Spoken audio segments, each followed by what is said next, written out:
están? ¿Frescos como una lechuga? ¿Más o menos frescos? Más vale que estén más frescos que ayer, porque ellos estaban durmiendo, ya me di cuenta, ¿eh? Hay que abrir la ventana mejor, la puerta, perdón, que alguien me abre la puerta para que circule el aire mejor, porque si no se empieza como a concentrar la emoción, se empieza a concentrar y nos acaloramos, así circula un poquito el aire, más fresquecito. ¿Qué estábamos platicando ayer? ¿Se acuerdan? A ver, ¿qué ideas traíamos ayer en nuestra reflexión? ¿Qué empezamos a platicar ayer? ¿No se acuerdan? ¿Una idea breve que me quieran decir? A ver, nomás para recordar. Una conversión. ¿Hablando de qué? La conversión. La conversión del pecado. Ya estamos focalizando un poquito la cuestión del pecado, que es una cuestión humana, ¿verdad? ¿Qué más? Al arrepentimiento, ¿verdad? La necesidad de arrepentirnos. Reconciliación, ¿verdad? Si me estaban poniendo atención, que se estaban durmiendo. Qué bueno. Y un poquito abordamos la cuestión de las indulgencias ya, que puede ser parte del tema, pero aludimos a las indulgencias. ¿Qué otra cosa? El hijo pródigo. Leíamos la parábola del hijo pródigo, ¿verdad? Que es una parábola muy importante en nuestra fe, que leemos en este tiempo de Cuaresma y que es una historia de la Biblia muy importante que nos ayuda a entender algo esencial en este tipo de Cuaresma, algo muy importante que es esto precisamente, ¿verdad? La necesidad de la conversión, la necesidad de reconciliación, de perdón, todo eso, ¿verdad? Por eso leemos la parábola del hijo pródigo en la ¿cómo se llama? En las misas, en una de las misas del domingo de Cuaresma, que fue el pasado, ¿verdad? Y por eso también ayer la leímos yo, porque también yo me quise valer de la parábola para que nos ayude a reflexionar sobre la importancia de convertirnos, de reconciliarnos, ¿verdad? ¿Alguna otra cosa? De las drogas también hablamos. Bueno, hablábamos de cómo las cuestiones pecaminosas nos pueden azotar en nuestra vida, nos pueden atrapar, como por ejemplo las drogas. Y de las herencias. De las herencias, ¿verdad? Que traen tantos problemas y que nos causan tanto malestar en nuestras familias. Les decía yo también que las reflexiones, al principio, las reflexiones que estamos tratando de tener durante esta semana las vamos a ver desde el punto de vista de Dios, ¿verdad? Por eso el tema reconciliación, conversión y perdón desde la mirada de Dios, ¿verdad? Y también yo los invitaba a que reflexionáramos sobre qué es lo que Dios me quiere decir en estas pláticas cuaresmales, ¿verdad? Más allá de lo que diga el Padre Nahum o cómo lo diga el Padre Nahum, o que si el Padre Nahum habló muy bonito o no, eso no importa. Lo que importa es qué es lo que Dios está tratando de decirme en esta cuaresma, en este tiempo de reflexión, ¿verdad? Eso es lo importante en estas pláticas también. A final de cuentas, estamos aquí por ese motivo. ¿Hay algo que huele a quemado? ¿Hay algo que huele a quemado? Sí, sí huele. ¿Es afuera? Ahí se estaba quemando mi computadora y ya, hasta aquí se acabó el 20. Es afuera, ¿verdad? Es muy fuerte. Ok, bueno. Bueno, vamos a tener un poco de efectos especiales. Ok, entonces, el día de hoy, ayer abordábamos sobre todo pecado, ¿verdad? Cómo nosotros como seres humanos vivimos en una situación de amenaza constante del maligno y del pecado. ¿No es aquí, verdad? No. Ok. Entonces, cómo nosotros tenemos que estar, como dice la Escritura, alertas, ¿verdad? Alertas, siempre estar atentos, porque el león rugiente está buscando a quién devorar, como dice la Sagrada Escritura, ¿verdad? Y si el maligno constantemente nos acecha, nosotros tenemos que estar bien atentos, como buenos católicos en nuestra fe, ¿verdad? Alimentarnos, instruirnos, saber de nuestra fe y estar atentos a que el pecado no nos atrape, ¿verdad? Que si nos atrapa, después no nos suelta, y si no nos suelta, pues caminamos a la ruina, como al hijo pródigo, ¿verdad?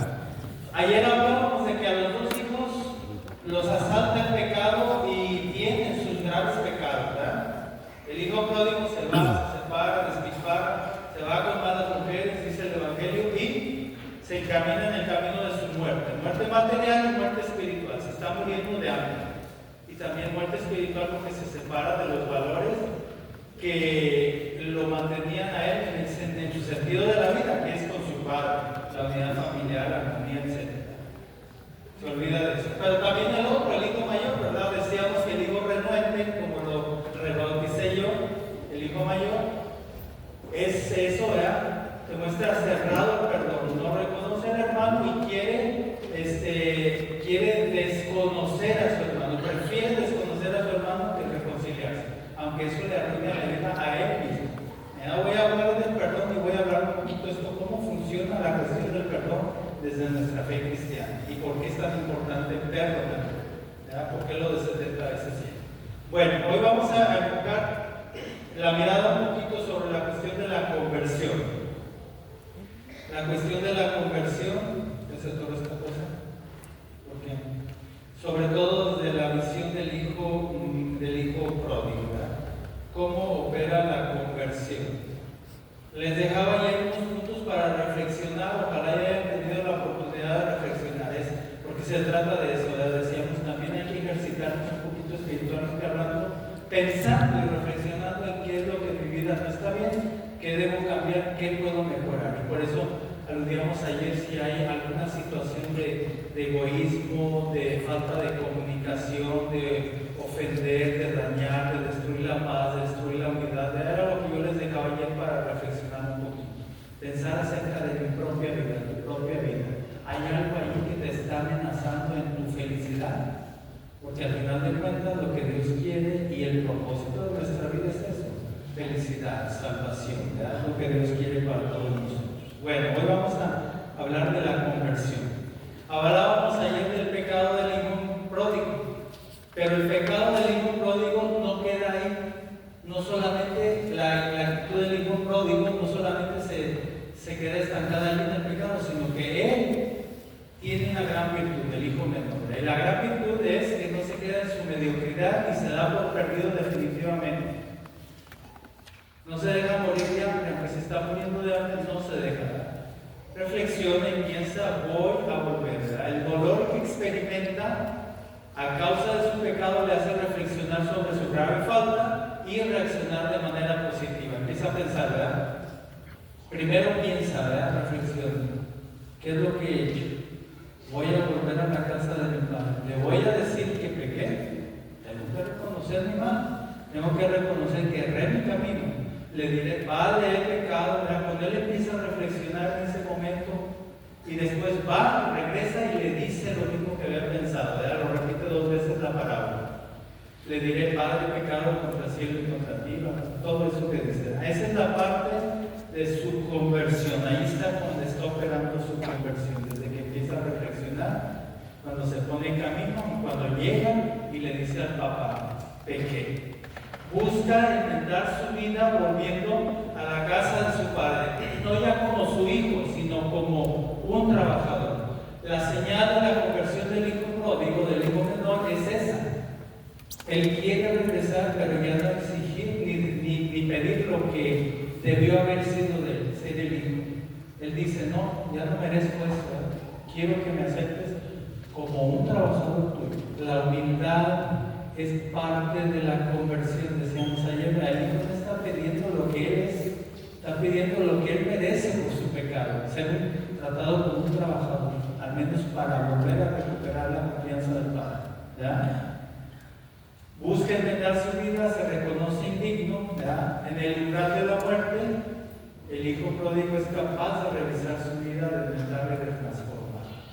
Eso es lo que llamamos nosotros conversión, ¿verdad? Todo este proceso de reflexión, de pensarlo mal, de volver a la casa del Padre, encaminarse otra vez y de pedirle perdón al Papá. Todo eso es lo que implica y para eso se necesita, dijimos, humildad. Nunca hay que olvidarlo. Sin humildad, las cosas buenas de nuestra vida no pueden ser posibles.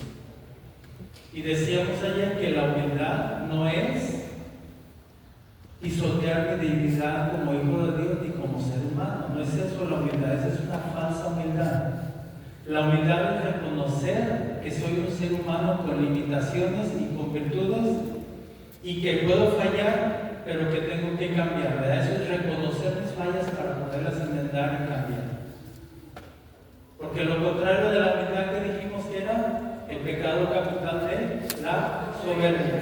Y la soberbia nos hace creer que todo está bien, que yo soy el bueno, que no hay nada que mejorar en mi vida. Pónganme en mi nichito porque ya soy un santo, ¿verdad? Ese es el soberbio, el que cree que es perfecto. Nadie somos perfectos, solo Dios es perfecto, ¿verdad? Entonces, la humildad es requisito indispensable para la conversión. No hay que olvidar eso, ¿verdad? En nuestra fe así proceden las cosas. En el hijo pródigo, pues, opera la conversión real.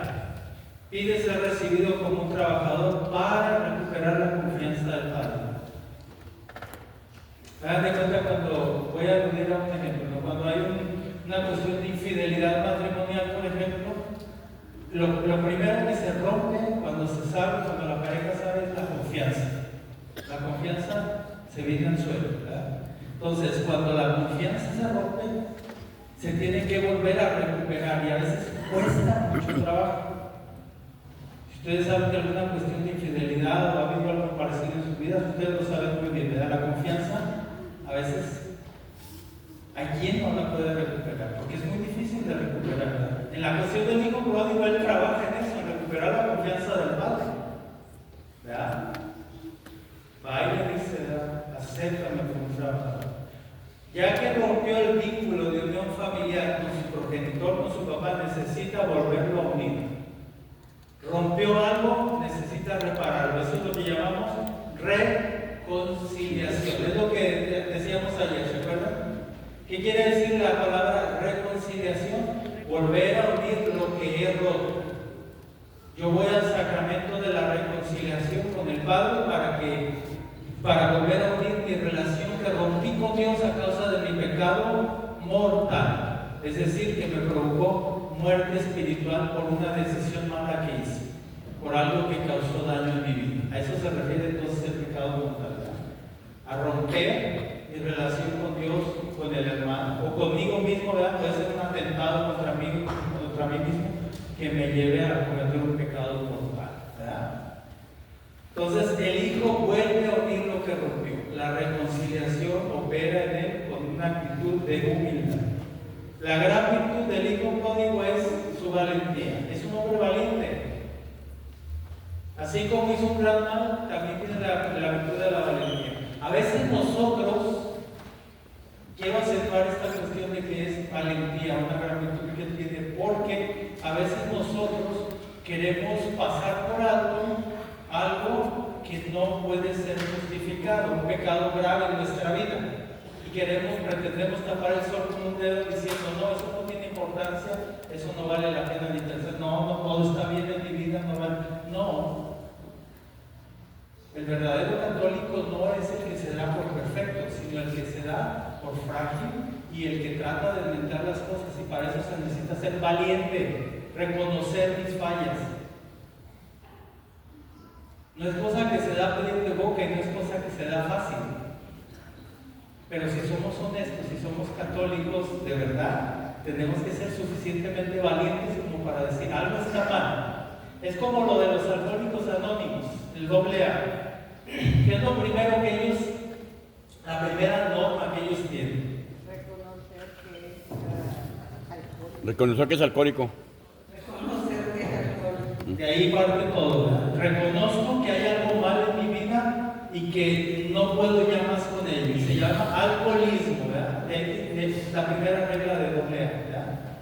Así es la conversión también, ¿verdad? Tengo que reconocer, como el hijo pródigo, con valentía, que hay algo que es doloroso y a lo mejor vergonzoso, porque es un pecado mortal. Cuando vamos a confesar las cosas nos cuesta trabajo, ¿verdad? Porque es algo vergonzoso a lo mejor.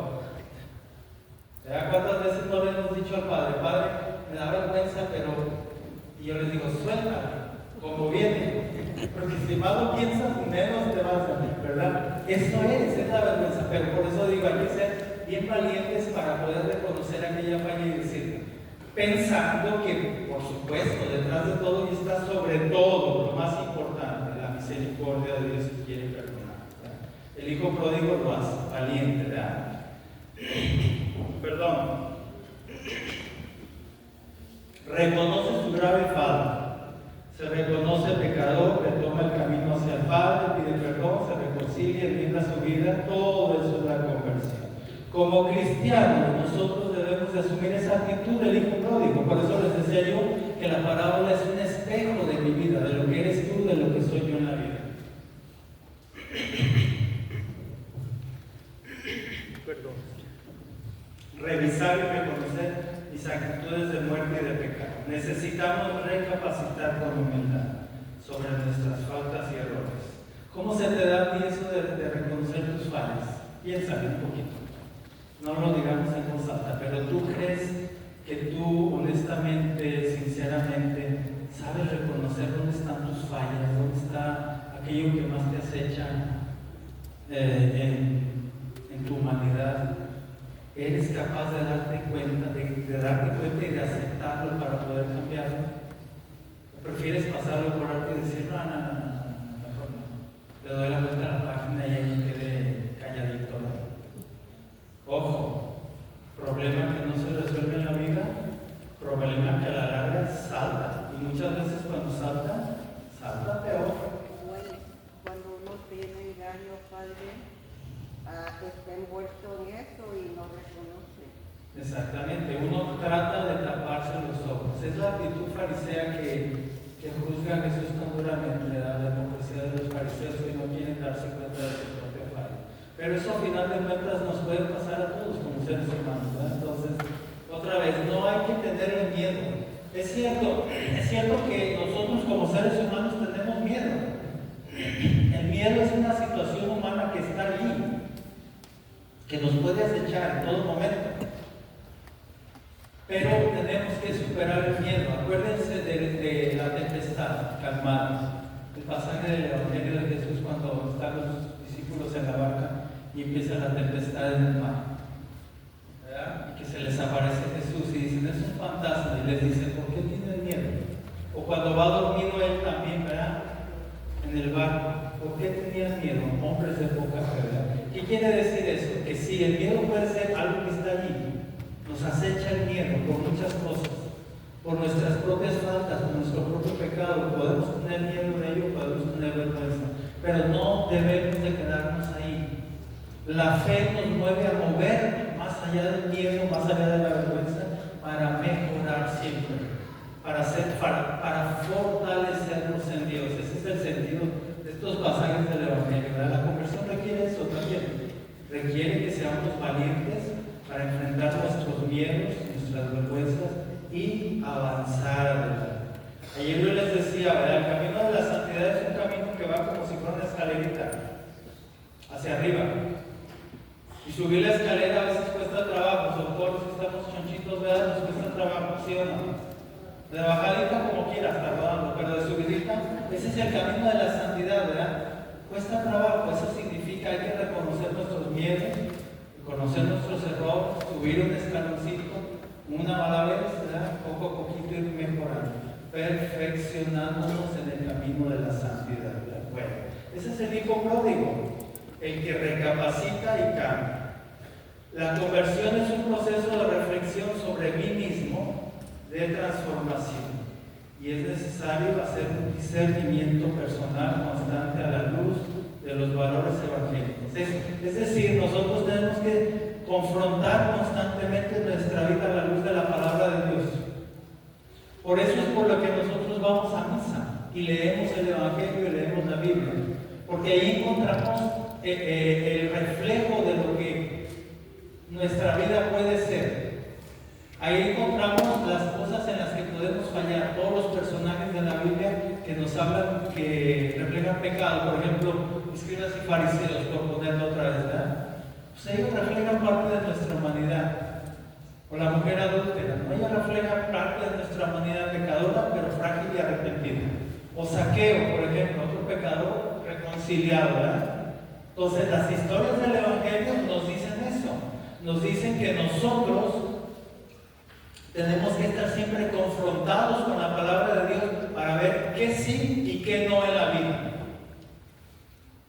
Tenemos que tener una guía, tenemos que tener una dirección, una orientación muy clara. Y esa orientación bien clara la encontramos en ¿quién? En Dios, en el Evangelio. Por eso leemos todos los días, en todas las misas, en todo el mundo, el Evangelio, para estarnos confrontando constantemente, permanentemente a la palabra, con la palabra de Dios, y a ver qué anda bien, qué anda mal en mi vida. Voy caminando bien, me voy tropezando mucho, ¿verdad?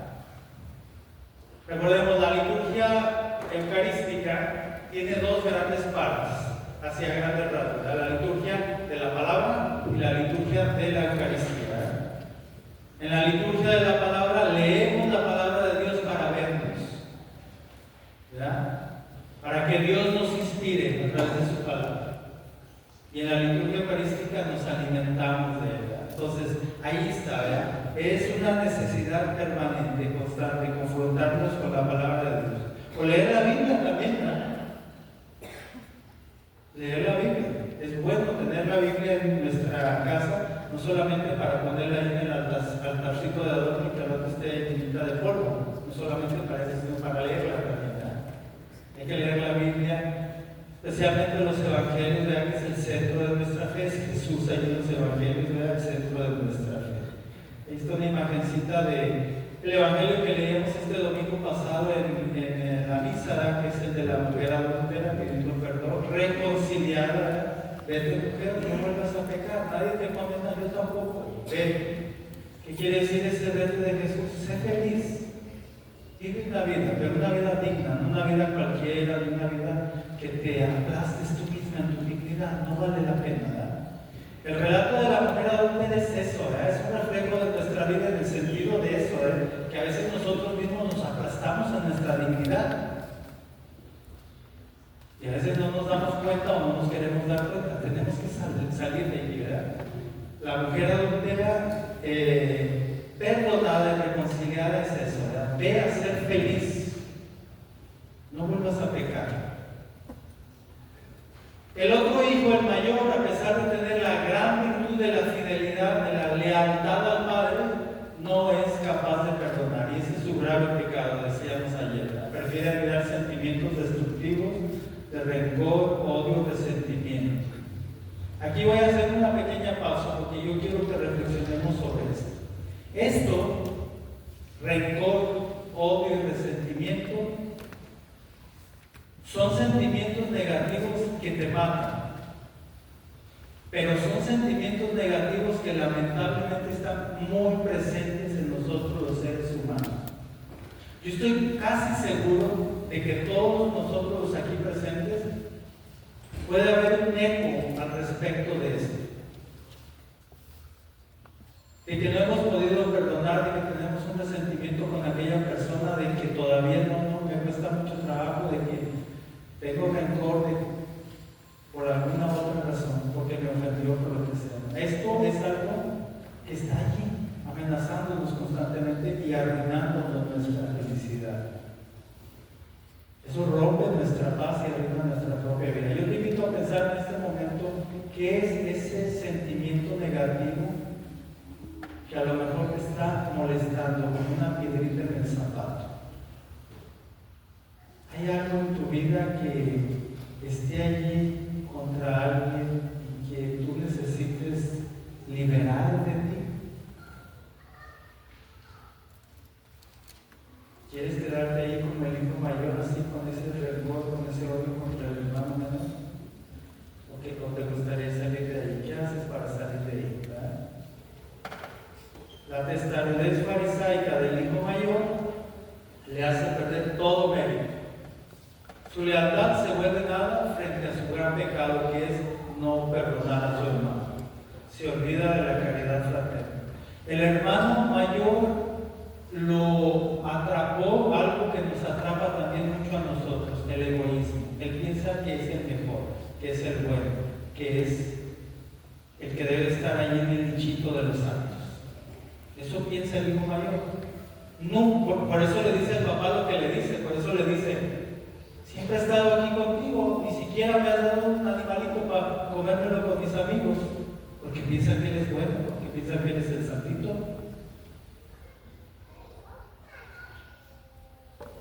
El egoísmo. El egoísmo es la causa de los grandes males de la humanidad.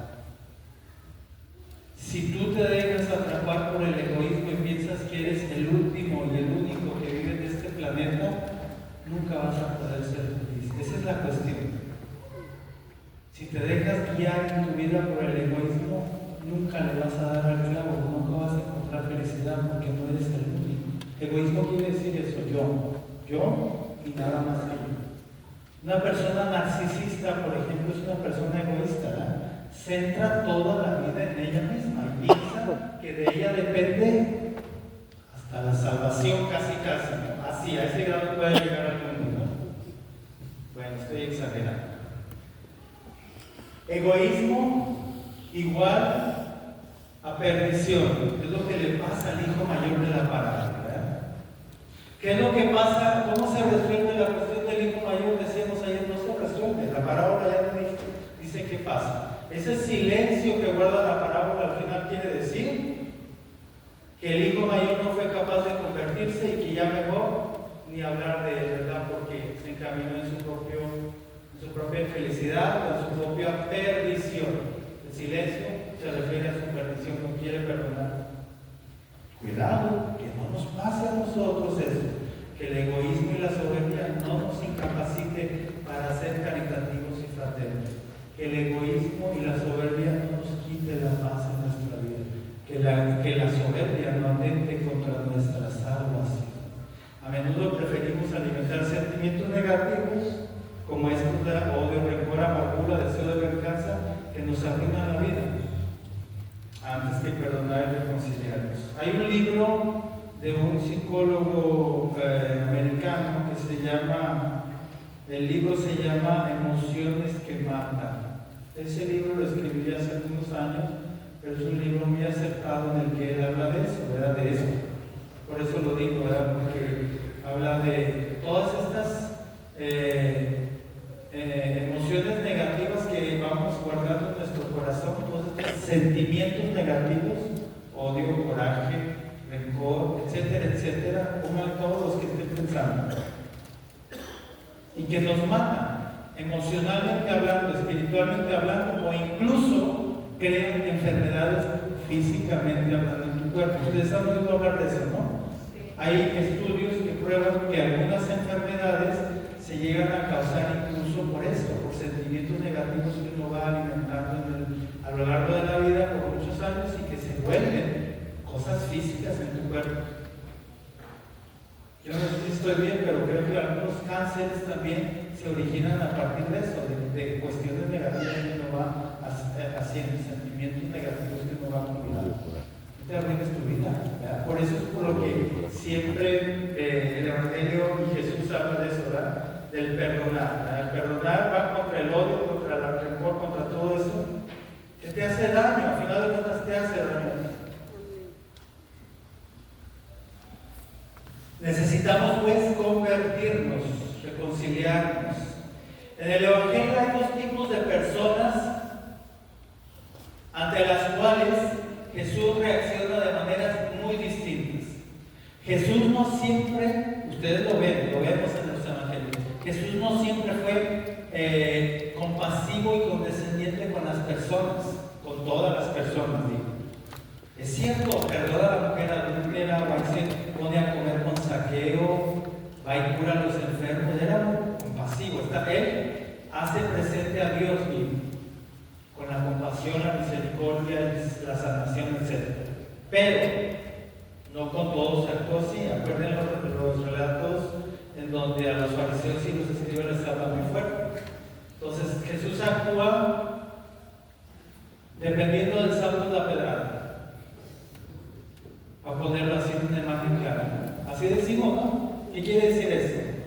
Dependiendo de quién estaba hablando, con quién estaba tratando, él actuaba de manera de acuerdo a, dependiendo del sabor a la pedrada.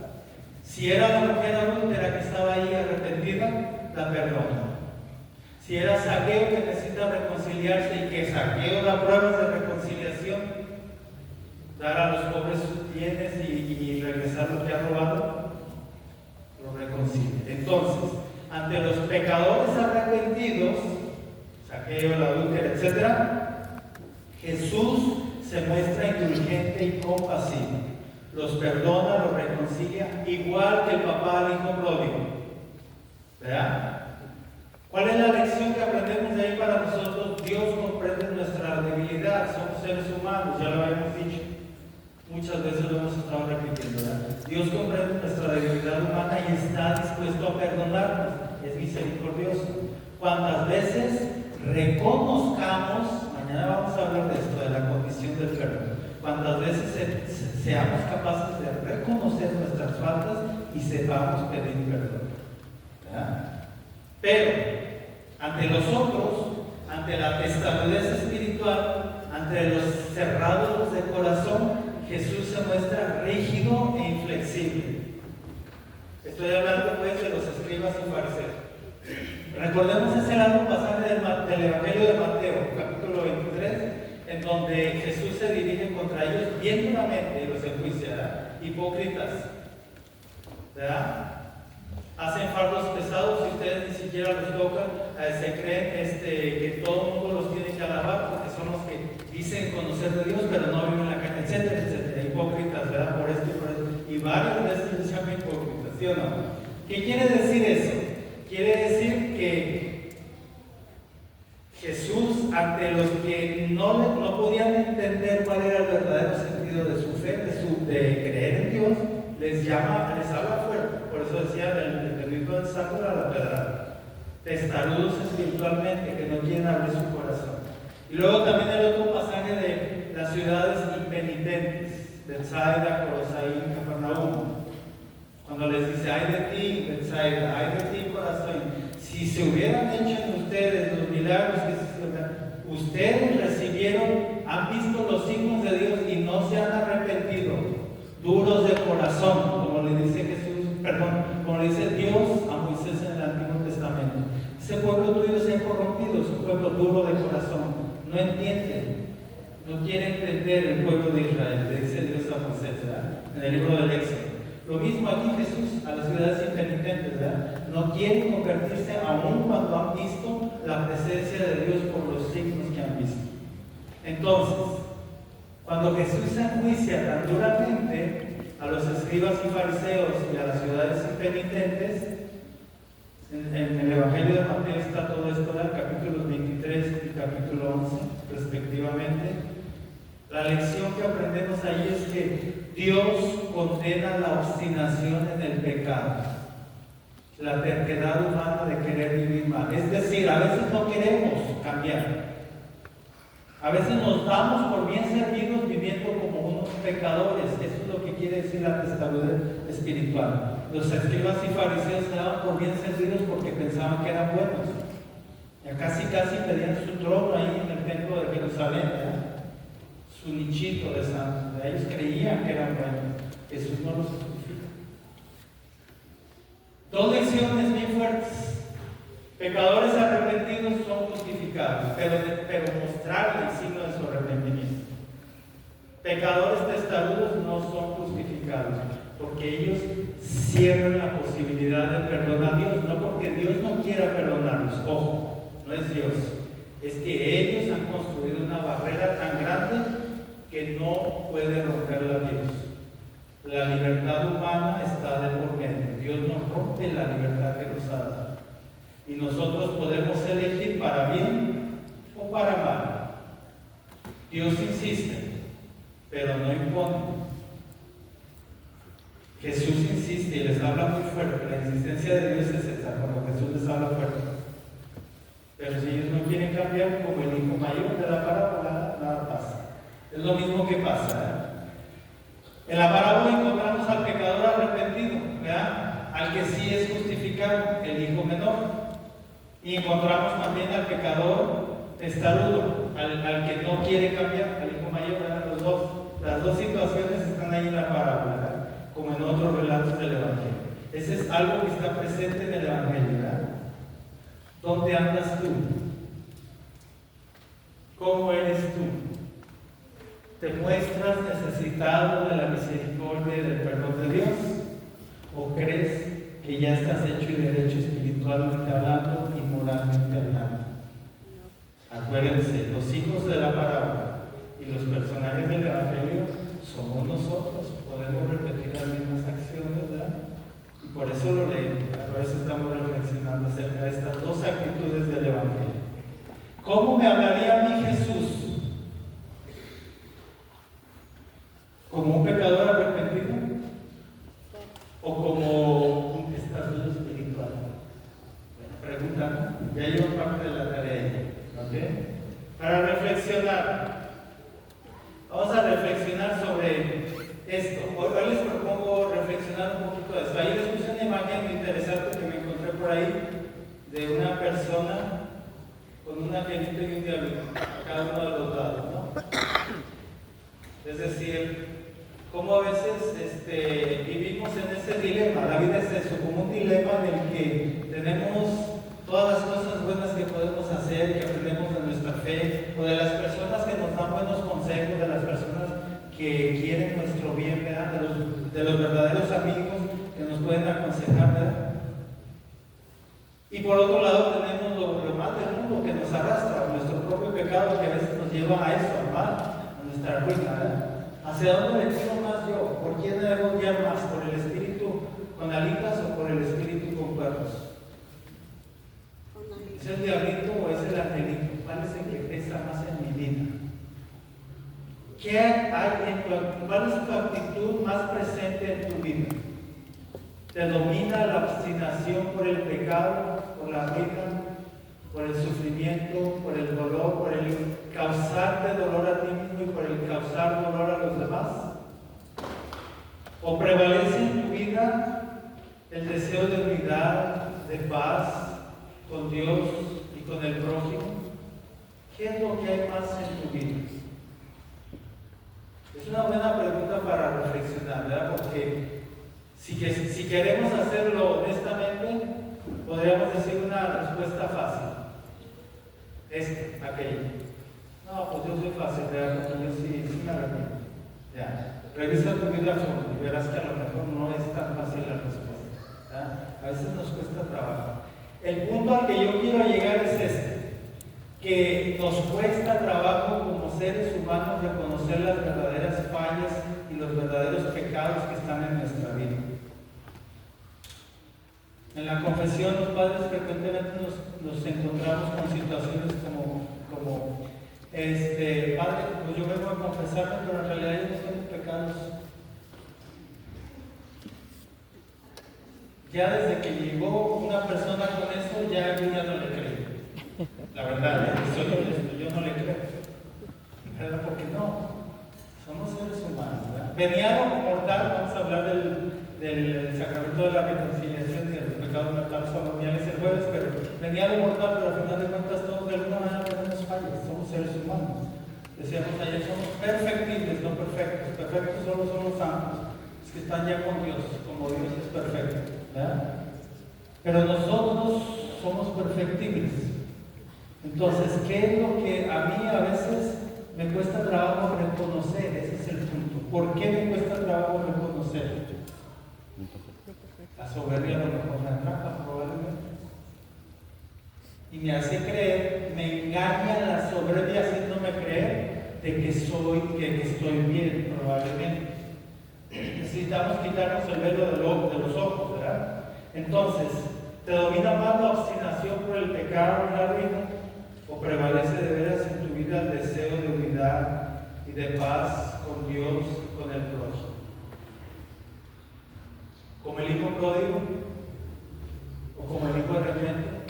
¿Cómo eres más?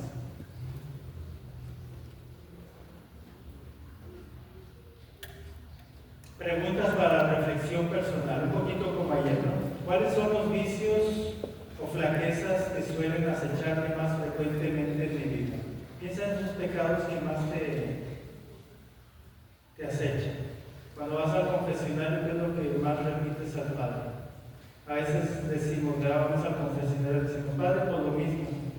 Y yo les digo, ¿qué es lo mismo? No me acuerdo de tus pecados, ni siquiera recuerdo cuando te confesaste. Pues lo mismo, Padre. Ok, ¿qué es lo mismo? No, imagínense si yo me pongo a acumular los pecados de todos y de cuántas personas, y sobre todo aquí en San Emilio, que se confiesa tanta gente. No, dime tus pecados, yo no me acuerdo de tus pecados, pues lo mismo, Padre. ¿Qué quiere decir cuando decimos lo mismo? Quiere decir que en el fondo, ¿qué está pasando en mi vida si digo lo mismo, Padre? Es un error llegar a decir eso en el confesionario, eso les quiero decir. No está bien de llegar a decir, Padre, pues me confieso de lo mismo. No. Primero, porque el Padre a lo mejor ni se acuerda, y porque decir lo mismo quiere decir que no tengo propósito de enmienda. Y se lo estoy diciendo al Padre. Si le digo lo mismo, Padre, le estoy diciendo, Padre, no quiero cambiar. Otra vez lo mismo. Ahí vengo con mi letanía. ¿Ok? Entonces, ¿qué es el propósito de enmienda? ¿Qué es el propósito de enmienda? Voy a hablar de esto el jueves, pero no por ahorita. ¿Qué es el propósito de enmienda? Mi deseo firme, mi voluntad puesta para cambiar esas cosas que están allí en mi vida. Si yo voy a confesarme y el Padre me da la absolución, todavía tengo tarea que hacer. No queda ahí. Y la tarea es propósito de enmienda, es decir, tengo que cambiar. Tengo que superar este mal que me está agobiando. Sobre todo si es un vicio. Les voy a contar una historia. Hace muchos años, cuando yo era joven de sacerdote, una señora por allá en algún lugar vino y me dijo, Padre, ya tengo 20 años como sacerdote, sé que estoy hace muchos años, no sé qué se llama de la señora. Le dijo, Padre, yo le vengo a confesar de que me vengo con un hombre casado, Padre. Y yo le dije, sí? Bueno, pues como penitencia vas a cortar toda la relación con él. Yo tratando de llegar aquí, ¿verdad? Digo, tú sabes que eso está mal, Okay. Volvió a venir la señora y me dijo, Padre, pues otra vez me metí con el hombre casado. Y así, ¿no? Y ya no llega cómo decirle. ¿Saben en qué concluí? ¿En qué concluí esta historia? Le dije, mira, hay que ser honestos, tienes que ser muy honesta contigo mismo. Tú sabes que estás atentando contra el sacramento y contra algo muy sagrado, que es el sacramento que ese hombre tiene, porque eres un hombre casado y tú. Pero es que él me prometió, no importa, él no es un hombre libre y no es tuyo, entiéndelo. Tienes que entenderlo. Tú eres la que está mal. Y si él te está condenando, él está cometiendo un pecado, pero tú sabes que es un hombre casado. Retírate de él. Padre, pero trataba de justificarse ella en su pecado. Y ella decía que ella lo amaba y que él lo amaba a él. ¿Y qué concluyó esa historia? Le dije, mira, cuando tú tengas el deseo de cambiar, propósito de enmienda, a eso quiero venir. Ven a confesar. Mientras tanto, te estás burlando de Dios. Estás cometiendo un pecado muy grave y tú lo sabes.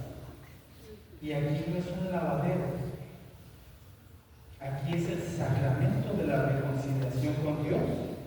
Y yo no puedo jugar, tú no puedes jugar con Dios. Si entiendes lo que te estoy diciendo, creo que no me entendió ella. Pero yo le dije, cuando tú estés lista para alejarte de ese pecado tan grave que tienes, ven a confesarte. Mientras tanto, no te burles de Dios así. Pues no había ya cómo decírselo, ella no lo quiso entender, estaba cegada ella, cegada.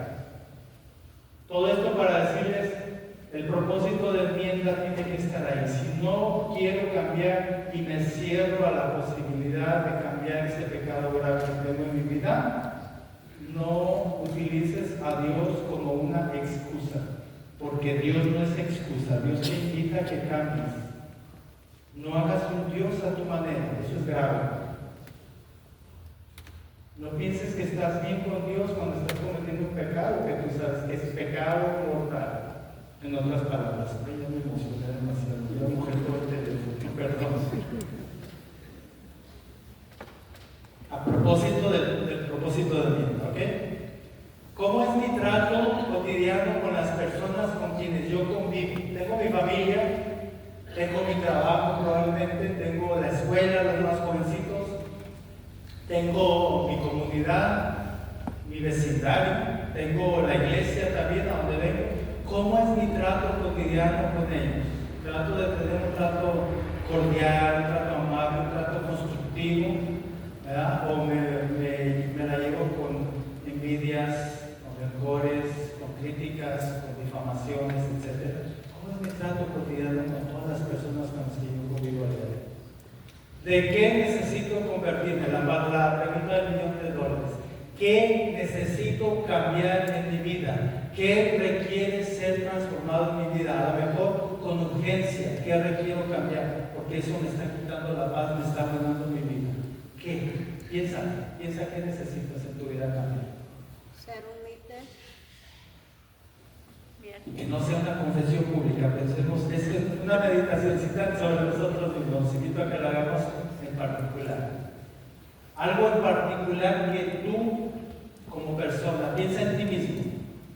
Yo, José, yo, Alfredo, yo, Lupita, yo, Carmen. Y pon ahí tu nombre. Yo necesito cambiar.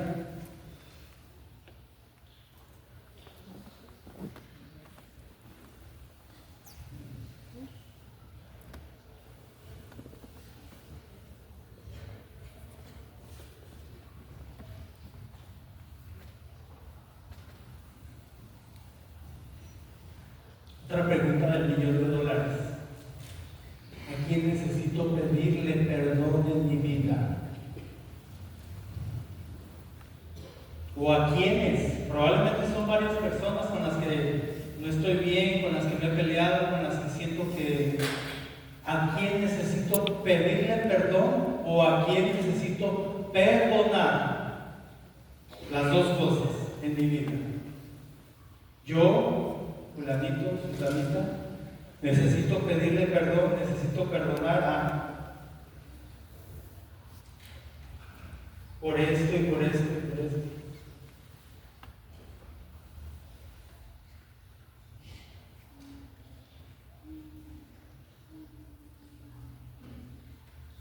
Ahora, una vez que localizo qué necesito cambiar y a quién tengo que pedirle perdón, a quién tengo que perdonar, ¿qué es lo que estoy haciendo para que eso ocurra? Porque las cosas no suceden por arte de magia en la vida. A veces pensamos, es que yo le pido a Dios que me ayude a perdonar esto, pero no puedo. ¿Y tú qué estás haciendo? Dios ya hizo todo, Dios ya te dio todo, no esperes más de lo que Él no puede. 50-50, 50 y 50. Tú tienes la mitad de tu parte que tienes que trabajar y Dios ya te ha dado toda su parte. Te ha enseñado, te ha dicho, te ha insistido, te ha perdonado, pero tú, ¿qué has hecho en tu vida para que el perdón, para que la reconciliación, para que tu conversión opere? ¿Estás haciendo tu parte? Acuérdense, la fuerza de voluntad es primordial, es importantísima para que las cosas buenas ocurran. La fuerza de voluntad. Frecuentemente cuando alguien viene al confesionario conmigo y me dice, Padre, no puedo, ¿cómo le hago? ¿Cuál es el secreto? No es secreto, el único secreto es fuerza de voluntad, es decir, mi querer hacerlo. Los medios que yo pongo para cambiar, no hay secretos ni hay magia detrás de eso. Las cosas no se van a dar así porque por azar.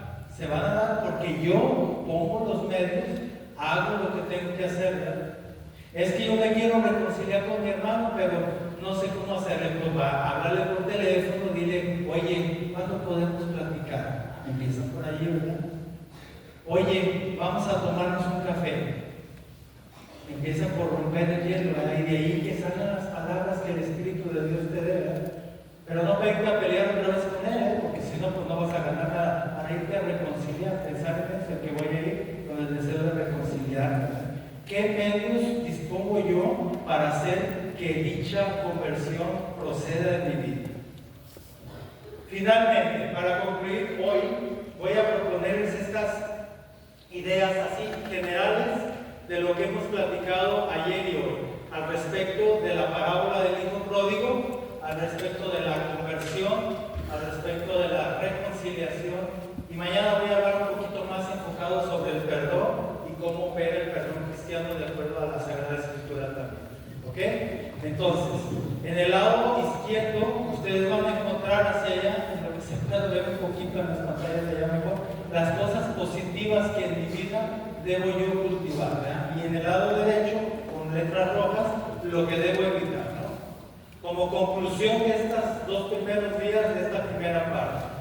Entonces, lo positivo, las cosas que yo debo asumir como actitudes: arrepentimiento de mis faltas, conversión, reconciliación, perdón, unidad y paz. Palabras que hemos venido repitiendo durante estos 2 días.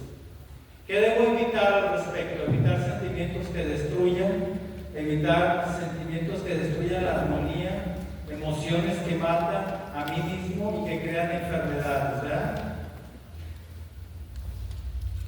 Por otra parte, debo cultivar. ¿Qué debo cultivar? Algo positivo. Los valores de la humildad, la docilidad, la prudencia. A veces nos cuesta mucho trabajo la prudencia.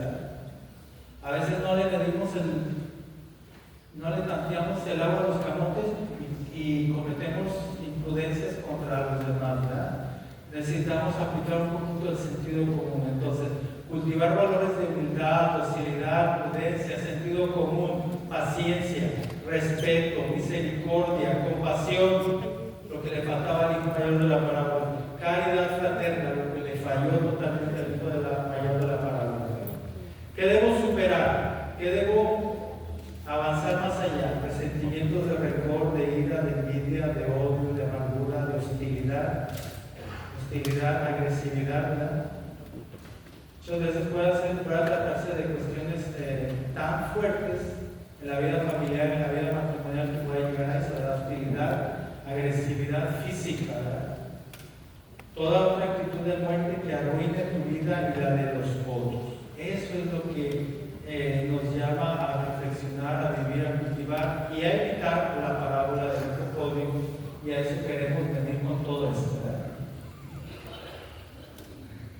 ¿Qué piensan de esto? A ver, quiero oír ahora sus opiniones, sus preguntas, si tienen algo que quisieran compartir, si tienen algo que a lo mejor les resuene, sin que sea una confesión personal, pero algo que a lo mejor nos podría retroalimentar. ¿Alguien quiere decir algo? Ajá. ¿Dónde estamos? A ver, no veo. Una pregunta, a ver, dígame. Tienes a una persona que tú perdonas, ¿verdad? Y desafortunadamente no te puedes hacer de la persona porque es familiar. Debe ser la misma para llegar a mentir. En este caso, ¿qué es lo que uno puede hacer? ¿Sí? Buenísima pregunta. Mañana vamos a hablar de eso. ¿Es en serio? A eso viene. Porque mañana el tema es el del perdón. Y cuando voy a hablar del perdón mañana vamos a ver cuál es la condición para que el perdón funcione de verdad, según nos dice la Biblia. ¿Verdad? Y cómo a veces en nuestra vida vamos a encontrar personas imposibles de perdonar. Porque se cierran a la posibilidad del perdón. Mañana vamos a hablar de eso. No se pierda el próximo capítulo. ¿Alguna otra cuestión? Ajá. ¿Dónde está? Ah, perdón. Pues yo le pregunto, padre, a mi hermano, tengo mi hermano más pequeño, y ahora que murió mi mamá,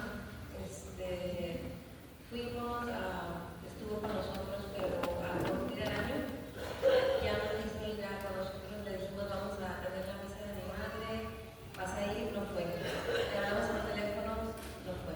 Tratamos de contactarlo, no nos contesta. En ese caso, ¿qué puedo hacer, padre? También por ahí va un poquito la pregunta de la mañana, pero de entrada les digo, mire, puede haber una razón grave por la cual su hermano dentro hay algo, ¿verdad? No sé si ustedes puedan detectar eso que lo está haciendo reaccionar así. Hubo alguna confrontación, algún disgusto, algo que a lo mejor hizo sentir mal a él, o a lo mejor probablemente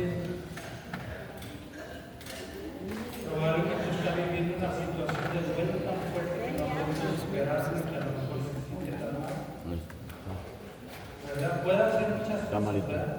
Pero miren, si ustedes han hecho lo posible o hasta lo imposible por tratar de comunicarse con él y él no ha querido reaccionar de manera que se quedó, como decimos a la mexicana, a la fuerza de los zapatos. Allá voy a hablar un poquito de esto también para que veamos que a veces con ciertas personas, porque cierran la posibilidad de estar totalmente imposible. Es lo mismo que pasa al respecto del perdón de Dios, ¿verdad? Con los fariseos. Si el fariseo no quiere entender la llamada de atención tan fuerte que le está haciendo Jesús, nada pasa. Si el hijo mayor de la parábola no quiere entender al padre, nada puede pasar con él. Entonces, a veces hay personas que cierran esa posibilidad de poder estar en la vida. Mañana vamos a hablar un poquito más de eso.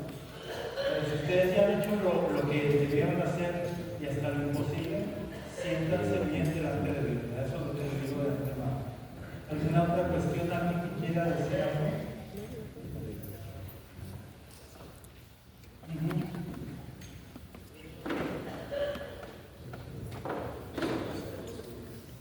Bueno, yo le quiero decir un poquito sobre lo que yo viví también con un hermano que se desapareció y no sabíamos de él. Hace unos poquitos días, yo siempre pedía, oraba por él, y hace unos días llegó y le dije, hijo de tantos años se me apareció, y pues nos abrazamos, ahora ya nos vamos a juntar para comer una carne asada y platicar. Yo pienso que ahí fue la oración, ¿verdad? Eso sí, no hay que dejar nunca de orar por aquellos que nos preocupan o que han roto la comunicación con nosotros, ¿verdad? Pero también hay que pensar en eso, ¿verdad? Hay un tiempo para todo, ¿no? Dios también tiene sus tiempos, a veces. Hace rato estaba platicando con unas personas y me decían, padre, es que mi esposo dice que es ateo y que no cree en Dios y que no sé qué, que no quiere. Le digo, no te preocupes, él tiene sembrado la semilla de la fe, porque creció en una familia católica, el esposo de Dios. Él tiene sembrada la semilla de la fe y Dios tiene su tiempo para todos y a todos nos llega un momento en el que necesitamos a Dios. Entonces, a todos nos llega un momento que también, a lo mejor, hay ese reencuentro con la familia. Exactamente. Hay un tiempo, ¿verdad? Acuérdense de la historia de Santa Mónica y San Agustín, ¿verdad? El pecador grande y Santa Mónica ya reza con lágrimas por él, ¿verdad? Y él llegó a ser uno de los grandes santos de San Agustín, ¿verdad? El gran escritor de grandes libros espirituales, ¿verdad? Entonces, hay un tiempo para todo. Dios tiene que tener, en la fe también hay que aprender la paciencia, ¿verdad? La paciencia es una virtud cristiana, ¿verdad? En relación con los demás, en relación también con Dios. Hay que ser pacientes y saber entender los tiempos de Dios y los tiempos también de cada uno de los hermanos, ¿verdad? Sí. Pero qué bueno que volvió, qué alegría, ¿no? Ojalá yo ocurra lo mismo con su hermano, ¿verdad? Ojalá, ¿verdad? ¿Alguien más algo ya para terminar? Bueno, mañana vamos a hablar entonces del perdón más específicamente. Me voy a referir a algunas... A ver, escuchamos. Buenas noches, mi nombre es Betty. Tengo una pregunta o duda, no sé. Si uno va a confesarse y por decir el padre o sacerdote te está apurando, no sé, porque hay mucha línea o lo que sea, entonces uno como que no saca todos o lo que saca, no sé. Sale uno del confesionario pero no se siente que se completó ahí todo, o no te sientes liberado. ¿Tiene uno que volver a confesar lo mismo para sentirse a gusto o no sé? Yo creo que hay dos cosas importantes, ¿no? Absolución de pecados dichos, esa absolución que opera por la gracia de Dios automáticamente, ¿verdad? Entonces no me tengo que volver a confesar por lo que yo siento, porque el pecado ha quedado perdonado. Pero también hay que entender algo muy humano, ¿verdad? Que las confesiones son confesiones. Voy a hablar del sacramento de la reconciliación el día jueves, pasado mañana. Se me andan adelantando ahí todos, ¿verdad? Acerca del perdón mañana y acerca de la confesión. En la confesión yo les voy a decir cómo debemos de hacer una buena confesión, ¿verdad? Porque es cierto que una cosa es la confesión sacramental allí y otra cosa es venir a una especie de consejería con el Padre o platicar con el Padre, ¿verdad? Hay que saber distinguir estas dos cosas que no es lo mismo. No es lo mismo. Una confesión sacramental con el Padre es decir mis pecados mortales directamente y concisamente, ¿verdad? Para que me sean perdonadas a través de la absolución, ¿verdad? Pero la confesión no debe ser extensa, eso es cierto, no debe ser extensa, ¿verdad? En la mañana también les decía, una confesión no debe repetir pecados del pasado que ya han sido absueltos y perdonados.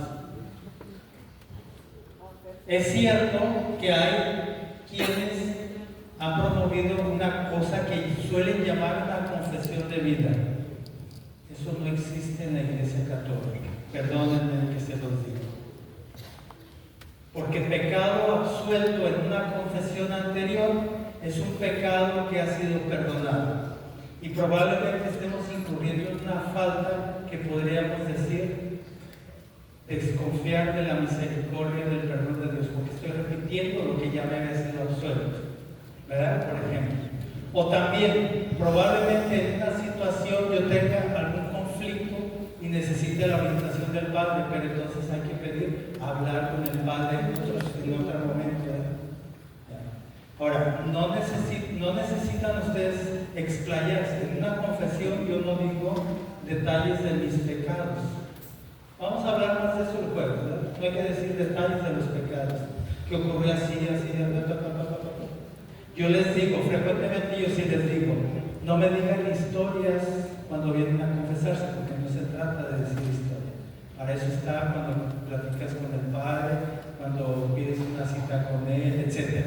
Pero en la confesión sí debe ser conciso, debe ser una confesión preparada, por eso está el examen de conciencia previa, para llegar y decir específicamente los pecados mortales de una manera puntual. Hagan de cuenta como si les decía un padre, cuando vayan a confesarse, díganmelo como cuando jugamos a las cartas. Sota, caballo y rey, así decía él. Ya, el jueves que teníamos las confesiones, no sé si vinieron algunos de ustedes al servicio penitencial de Cuaresma que hicimos aquí. El Padre Rigo hizo la preparación previa de todos nosotros, ¿se acuerdan? Y el Padre Rigo decía eso, decía que vayan a decir los pecados mortales, ¿no? Frecuentemente lo dice él cuando da las preparaciones penitenciales, ¿no? Y también decía eso, ¿no? También hablaba de la cuestión de no confiesen pecados que ya han sido perdonados, porque eso no está bien. Él dijo así, ¿verdad? Eso no está bien, claro que no está bien, ¿verdad? Yo digo los pecados mortales actuales que no han sido perdonados, que cometí recientemente, ¿verdad? Por ejemplo, por ponerles un ejemplo también, hay veces que hay personas, hay una situación muy difícil de digerir, de procesar en una cuestión, por ejemplo, de aborto, ¿verdad? Una persona, una pareja o una mujer, quien quiera que haya sido, que ha abortado, es como si viviera un duelo, y un duelo difícil de superar, porque de alguna manera el aborto marca a esas personas, y las marca con sufrimiento y con dolor. Es una cuestión muy difícil, créanme. Las personas que trabajan con personas que han vivido un aborto lo saben muy bien, ¿verdad? Los psicólogos, los terapistas. Entonces, muchas veces estas personas tienen esa tendencia a quererlo repetir porque el duelo no lo han procesado de manera adecuada, porque no lo han podido superar, porque el sufrimiento está allí todavía, porque el cargo de conciencia está allí, ¿verdad? Y a veces tendemos a repetir eso, ¿verdad? Ya, pero tenemos que aprender a procesar el duelo, ¿verdad? Y también por eso tenemos estas ayudas especializadas de terapistas, consejeros, psicólogos, ¿verdad? Que ayudan con estas cuestiones, ¿no? Pero sí, más vale arreglar eso emocionalmente hablando, ¿verdad? Espiritualmente hablando, ¿verdad? Con una orientación adecuada también, ¿verdad? Pero sí, una confesión en general sí tendría que ser más bien puntual, ¿verdad? Que no se extienda mucho por todas las razones, ¿verdad? Y luego también por la otra razón de que, crean o no, pero las confesiones es algo bastante cansado para los padres. Hasta por compasión por el padre. Lo digo por mí, lo digo por mis hermanos sacerdotes. Créanme, es muy cansado para los padres confesar. Y lo hacemos de todo corazón y de todo gusto, porque sabemos que estamos siendo instrumentos de la misericordia de Dios, ¿verdad? Pero humanamente hablando, terminamos exhaustos con las confesiones, ¿verdad? ¿Por qué? ¿Por qué creen? Porque estamos escuchando y no estamos escuchando cosas bonitas, estamos escuchando cosas que son pecados, cosas negativas, cosas de nuestra fragilidad humana. Y eso es draining, dicen en inglés, ¿verdad? Absorbe las energías, curiosamente. No me estoy quejando, lo hago de todo gusto, me gusta confesar porque encuentro ahí que Dios hace su trabajo a través de nosotros y el que va a confesarse se libera, como decía usted, necesito liberarme, sí. Pero también hay que entender esta otra parte humana, ¿verdad? Entonces yo les aconsejo eso, y el jueves les voy a decir, lo vamos a ver un poquito. Preparen su confesión, ¿verdad? Traten de hacerlo puntualmente. Si necesitan hablar más extendidamente porque quieren un consejo, necesitan hablar de algo, de saber, pidan mejor hablar con un sacerdote, ¿verdad? En otra ocasión. Sería lo ideal, yo creo, ¿verdad? ¿Alguna otra cuestión? Bueno, vamos a terminar. Les agradezco mucho su presencia, su atención. Me da gusto ver que hoy vinieron más personas, yo creo, ¿verdad? Qué bueno, bendito Dios. Y mañana vamos a platicar pues de la cuestión del perdón. Caballito de batalla de nosotros como seres humanos. Nos cuesta mucho trabajo perdonar. Vamos a hablar de por qué Jesús dice 70 veces 7 hay que perdonar. ¿Cuál es la condición del pecado y cómo a veces ponemos bloqueos al perdón? Entonces vamos a terminar hoy con una pequeña oración. Mañana nos volvemos a encontrar después de la misa de 6:30. En el nombre del Padre, y del Hijo, y del Espíritu Santo. Amén. Señor Dios nuestro, te damos gracias por esta tarde que nos has congregado aquí en tu presencia, en este lugar del encuentro contigo. Te pedimos, Señor, que nos ayudes a reflexionar más profundamente a la luz de tu palabra sobre nuestra vida. Y que esas reflexiones nos lleven también a cambiar de actitud siempre para mejorar, para buscar nuestra felicidad, para estar más cerca de Dios. Todo esto te lo pedimos a través de tu Hijo Jesucristo, nuestro Señor. Amén. Dios te salve, María.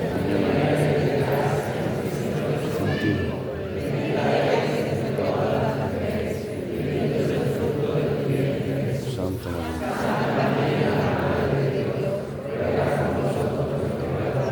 Ahora y a la hora de nuestra muerte. Amén.